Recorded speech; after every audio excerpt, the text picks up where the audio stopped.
Gamers often have two related complaints about games, or more specifically, the storage of games. One is that they don't have room on their shelves or in their closets for the games they would like to keep in their collections. And two, publishers use boxes that are too large for the components of the game. Now, I can't say anything about your habitat and your storage. I don't know anything about that, and that's fine. I'll keep it that way. But regarding box sizes, publishers have very specific reasons why they will use standardized sizes. And it relates to the manufacturing of a game and the shipping of a game and the warehousing of it and expectations on the shelf. Because when you see a medium-sized game from Lookout, you're going to have some idea off the bat of how much it's going to cost and what its complexity level would be when you compare it to the larger Lookout game or the two-player line, which is a specific square size. You know what you're getting to some degree without going into the specifics of gameplay. But just because a publisher releases a game in a standardized size does not mean you have to keep it that way. As with my version of Costa Rica, which was a box this size, in which I cut down to approximately 1/3 that size. I don't right size every game in my collection, but if I have a game I really like and I know I want to keep it and I can save roughly half the size by cutting it down, then I'll do so. Now, if you'll notice, the width is the same, the depth is the same, I've only adjusted the length, and that's something that's kind of consistent throughout all the right sizing that I've done. If you go to a small Queen game, Queen has not released games in this size for quite a while, but you have something like this, well, you can make it a lot smaller just by chopping it down. You throw out the insert, and you get down to a much more reasonable size, again, roughly 1/3. If I can save half the space, that seems like a good use of my time, maybe, possibly. It gives me a lot of storage space, let me say, because you are reclaiming the empty air that was trapped inside the box. As with this version of Diamonsters that was originally something like this Dixit expansion box, and is now again roughly 1/3 the size. Speaking of which, the cards inside here can probably go in the Dixit base game, but that's not a matter of this video. Instead, I'll be looking at Ivan Lashin's Furnace from Hobby World. This seems like a very familiar box size. And if you look at what is inside Furnace, you'll discover that the components of Furnace approximate 1/3 of the actual box. You also see my unique bagging system where I bag cards, but everything else just gets shoved in the tray because it doesn't matter. Here's how we set up. There we go. We're all set to go. But in terms of storage, well, normally I just sweep it back in the box, but the box does not need to be this large. So let's cut it down to size. To right size Furnace, I will use Costa Rica as my model, and to begin with, you need to determine how much room you actually need. You can imagine starting with the box bottom and then sliding one wall over as much as you need in order to squish all the components into this tinier space. To find out what that space is, perhaps you want to take a game that's a bit smaller and stick it inside, and then take the largest component, see how that fits. It doesn't stand on edge. You probably want to keep this. It's the round counter. It's a very little clever thing where you just move the rounds down. It's not necessary, but it is helpful just to keep track of things. Fit in the largest components first. You can see you can slide this down quite a bit. You do not want to squish everything as much as possible. You need some air just to move things around. I have had that in the past where I make something a little too tight and the lid just doesn't close and you regret it for the rest of your life. Oh, not really. I don't look at the game that much. But, all right, you see everything else easily fits inside there, so we're looking at this as the baseline. Take a pen and mark where that is. Once you have this initial measurement, take a straight edge and determine how much material you will be removing from the box. In this case, the distance is a touch more than 7 inches. I'll just make it 7 inches to make things easy for myself. Also, this straight edge only has 1/8 measured on it, so let's not mess around with 16ths.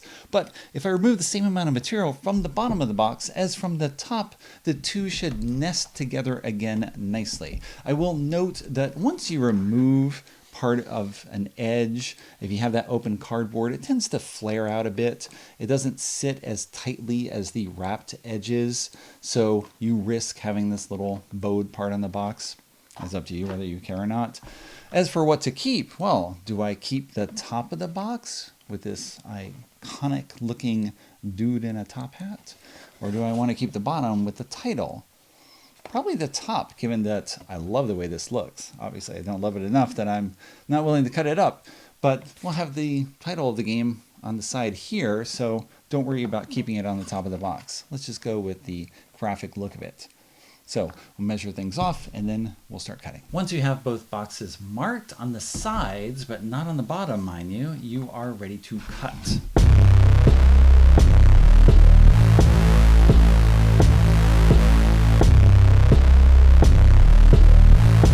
You initially cut only along these two edges because you need to create a fourth side for the box that you're constructing, and you're going to use part of this material from the box to do that. Down here, this is all garbage, okay? Just keep that in mind. You look at the depth of the box here, and you measure that far along this edge towards the garbage on each side, and then you make a line across here, and this is going to be the flap that folds up to become the fourth edge on this box.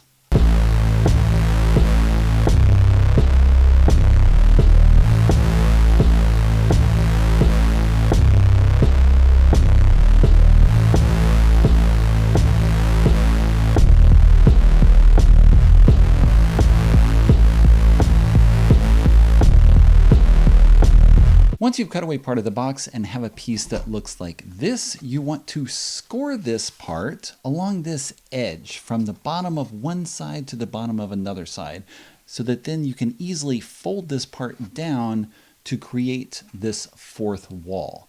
I've done this in the past where I just try to fold directly, or I put something hard across here and try to fold against something hard. But sometimes the paper tears or it just doesn't bend cleanly. So if you score this part here, it folds much more nicely. You might want to overfold this a bit just to reduce the tension on the cardboard itself, make it want to spring out a bit less. And then you're going to use tape to seal these edges and tape along this cut as well, because otherwise it could tear more over time.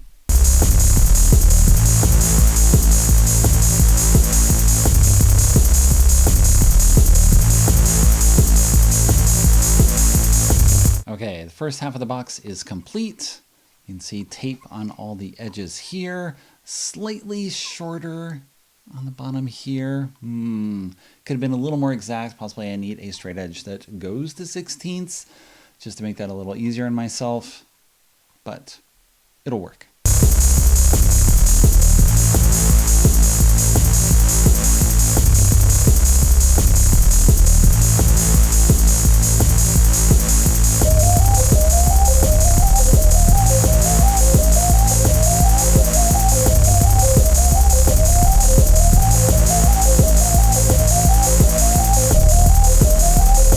The top of the box is now finished and taped. It is not perfect because you can see if you look along this edge here, it sort of slopes a little bit down on this part of the box. You can see it a bit more if I hold it at this angle. It is not a clean cut across here. My goof. And I need an extra piece of tape because the piece of tape that I tore off was slightly too short. I want to make sure to cover that edge since it's raw, but it'll work. Mainly because you put the top and the bottom together and everything fits as it should. So, not quite done yet. You know the components will fit in the bottom of the box because you measured it earlier, but what about the rules? You will probably forget the details of the rules over time, or you will lend the game to someone else, and it will not look great if the rules are just sort of stuck in the side there. So, you need to figure out how to fit the rules in the box. You measure it, measure the rules. You see that the rules for Costa Rica folded nicely into thirds. And that's going to be what works here as well, because the remainder of this box is a little over 3.5 inches. The rules themselves are 10.5 inches. So fold this into thirds and then it will fit nicely on top, covering everything else inside.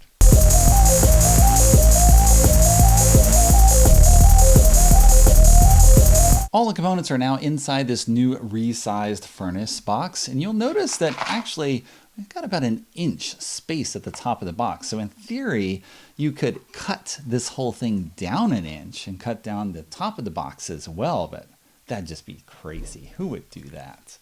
Not me, at least not right now. I mentioned that you might want to save this larger piece, put it on top just to help hold the other bits in, and then you put the rules on top, just keeps everything squished down. And now you put on the lid and you're all set. Super tiny furnace. Keep some of the iconographic imagery there. Name on the side. Short description on the box for someone who is browsing your shelves looking to borrow something and they're not sure how the game plays. Now they know. And they'll be set to go whenever they're ready. Now, clearly, you should not do this if you plan to sell the game, because I'm sure I have cut the resale value for this game in third as well, but I'm not interested in reselling it. So this is it. Now it will fit on the shelves in much less space. I will mention there is a furnace expansion coming out. I do not know the components of the expansion. I got a short description from Hobby World as to what will be in there. Maybe it will fit in this smaller box, maybe it won't. Often you can fit the components for an entire game in the expansion box itself. Maybe that's what will happen, or maybe everything will fit in here, or maybe it won't and I will regret my choices. Sometimes that's what happens. But for now, it looks pretty swanky. It looks good. It fits nicely next to Costa Rica. I can stack them together on top of one another, and I'll have other games as well that fit in this smaller space. Maybe you want to try something like this too.